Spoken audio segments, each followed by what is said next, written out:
I'm sick and I can't sleep, so I'll just do another movie review. I finally saw the Indian film RRR on Netflix, which stands for Rise, Roar, Revolt. And this movie has been getting a lot of attention the past year. It takes place during the era of the British Empire's subjugation of India, maybe the 1930s, and a British governor and his wife have kidnapped a young girl from an Indian village, and now the village's great warrior Bhim, played by N.T. Ramarao Jr., is on a mission to get her back. The British catch word of the plot against the governor, so they send an equally formidable Indian-turned-British officer named Raju, played by Ram Charan Teja, to hunt Bhim down. Eventually, the two men meet accidentally without knowing who each other really is, and they become best friends, and you can imagine the problems that this will eventually cause. I think this movie absolutely lives up to the hype. It's pretty epic. I have seen it 3 times, and I appreciate it more with each viewing. RRR has great characters, an engaging story, crazy action, beautiful cinematography, and a killer soundtrack. This is a historical fiction, borderline fantasy film, so the action is really over the top and I love it.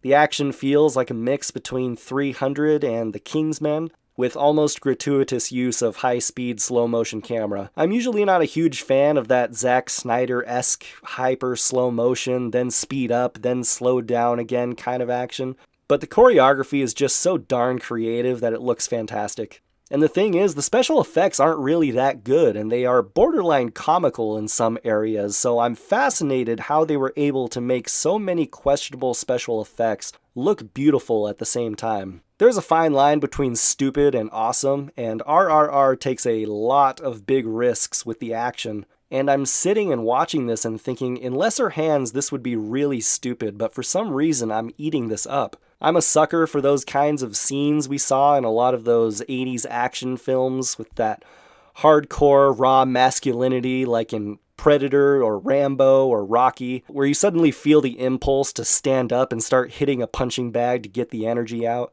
There are a lot of scenes like that in this movie where I was thinking, that's so hardcore. Raju is one intimidating dude. He's like the T-1000 from Terminator 2, where he just has that stone-cold expression while he's chasing people down and knocking over crowds of people. RRR is a masterclass in character development as well. This isn't some cheesy foreign action flick with silly special effects. Our characters have complex motivations and they face tough moral dilemmas. The two leads have great chemistry and you really want everything to work out for them in the end. I got really attached to these characters, and over again I was thinking, please don't die, you're too cool to die. It's also just a great story of a conquered people fighting for freedom from vicious captors. This movie does not hold back on its disdain for the British Empire and their reign over India. While I obviously don't have experience as a racial minority under colonial rule, I think most people can identify with what it's like to be told you don't belong by people who think they're better than you, or you're not worthy to be in the same room with these people.